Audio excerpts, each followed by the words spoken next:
When done properly, fire manipulation is relatively safe. However, there are certain scenarios where things can go very bad, very fast. And one of those scenarios is ignition of a large fuel source, especially one that's been spilled or not contained properly. Now in this video, we're going to talk about proper fuel storage, both when we're performing, practicing, and during downtime.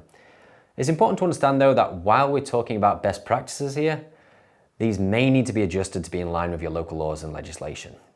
For the purpose of this video, we're going to discuss the storage of our more volatile fuel, which is the lower flash point Coleman fuel.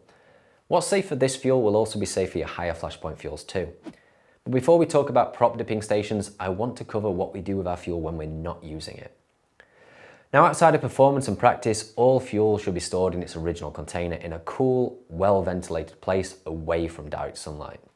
This is because the original container is designed to be safe for long-term storage and transportation. This also means that it's going to be labeled correctly with important information, as well as stop you getting different fuels mixed up. So what sort of container do we use for our main dipping station? First off, let's talk about what not to use. It might be tempting to just grab a glass jar or something from your kitchen, but unfortunately, glass is a terrible choice for fuel storage. Now imagine your jar accidentally catches fire, causing you to flinch. The jar falls over, smashes all over the floor, spreading the fuel and the fire everywhere. Not only do you now have a large fire to deal with, but you've also thrown some broken glass into the mix. Now many plastics are also not going to be suitable either. Low quality plastics can degrade, warp, and even crack when they come into contact with hydrocarbons. Now I learnt this the hard way when I was 14 and I accidentally melted a plastic container while attempting to clean some motorcycle parts in petrol. Some plastics, however, like HDPE or polypropylene, can be suitable, but they're generally not recommended as primary dipping stations due to them having low heat resistance. With that out of the way, let's discuss what we should be using. Now I'm going to give you a few different options and I'll outline the pros and the cons of each one later on in the video. First up is a simple metal paint tin. They're readily available in different sizes, and personally I recommend a 1 litre or 1 quart tin, as this allows us enough fuel to work with without the additional risk of there being too much fuel out in the open. However, on its own, a paint tin isn't suitable for fuel storage, as widespread spillage is still a possibility. In order to make things safer, we're going to introduce some secondary containment. This is where we take our small dipping tin and we place it inside a larger container that can be easily sealed in the event of an accidental ignition. We call this a double bucket system, and using a larger outer container is going to be more effective in containing any fuel vapors as well as liquid fuel spray or spillages. So here's an example of a modified double bucket system that I personally like to use. It's an ammo container with 2 1 litre paint tins inside. One paint tin is used to store the fuel and the second is used to catch excess unwanted fuel. The white stones you see around the tin are to give the container some added weight. This stops it tipping over easily and makes it harder to accidentally knock over. Another alternative that's available is a simple fuel can that can be found at your local garage. It's important to make sure that the fuel can is properly rated for the fuel you're storing though. Coleman Fuel has a higher flash point and a lower vapor pressure than petrol. They're also both class 3 flammable liquids, which means that any fuel can that's rated for petrol should also be suitable for Coleman Fuel. Now petrol cans come in a variety of different shapes and sizes. With a taller can, you're going to need less fuel to get it to a level where you can easily dip your props.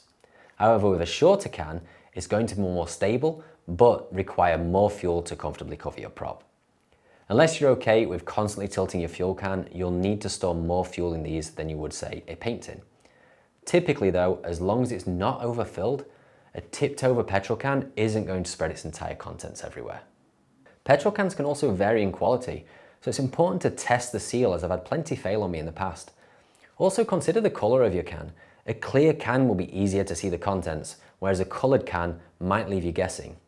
Now, a petrol can can also be turned into a double bucket system by placing it inside a secondary container. Now, regardless of what you choose for your dipping station, make sure that it's clearly labelled, positioned away from foot traffic and away from any potential ignition sources.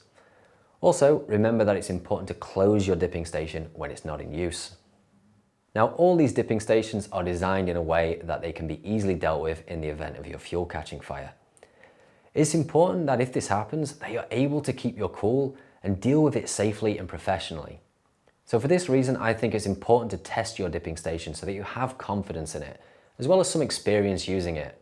You definitely do not want your first time using it to be during an accident. To extinguish a traditional double bucket system, simply placing the lid on the container and waiting for the oxygen to be burnt off should be enough. Be mindful though that the metal lid may get hot, and the time it takes to extinguish will vary between setups, which makes it more important to understand how yours behaves. You can also place a fire blanket or similar over the top of the outer container, or a combination of both the lid and a blanket. Now my modified double bucket system works in the same way. During an accidental fire, I simply need to close the lid and wait a few seconds. And there's a rubber seal around the lid which creates a nice tight seal. And while this is effective at extinguishing the fire, it can also create a vacuum inside, making it difficult to open. Now this is solved by drilling a tiny hole anywhere on the outer casing. This won't be large enough to feed the fire oxygen, but it will help relieve the pressure when you come to open it up again. Lastly, let's look at the fuel can. Now if this catches fire, it's going to be at the opening of the can where the fuel vapor is escaping and mixing with the oxygen in the air. And the quickest and simplest way to deal with this would be to place your palm over the hole. Now the danger with this is in the material that the can is made of, which is typically HDPE plastic, and it can melt over time. And the last thing you want to be doing is placing your hand on melted plastic. Now using some sort of a barrier like a fire blanket between your hand and the fuel can will solve this issue. You could also consider using a fuel cap itself, but this might require a little bit of precision. So what are the pros and the cons of each setup? The traditional double bucket system is effective, but it's cumbersome and it's harder to transport. But with the modified double bucket system, while it's effective and easy to transport, decanting fuel back into the original container may require tools like a syringe. The fuel can, however, is easy to transport, and when it's placed inside a secondary container, can make an effective double bucket system in itself. However, with a fuel can, you can only dip one torch at a time. In the event that a fire goes unnoticed, both double bucket systems should be able to stay on fire until all of the fuel has burnt off. The outer container is going to get very hot, but the fuel won't spread if left unattended. The fuel can, however, will eventually melt and potentially spread its entire contents everywhere. For this reason, using metal inner and outer containers is going to be the safest, most effective dipping station.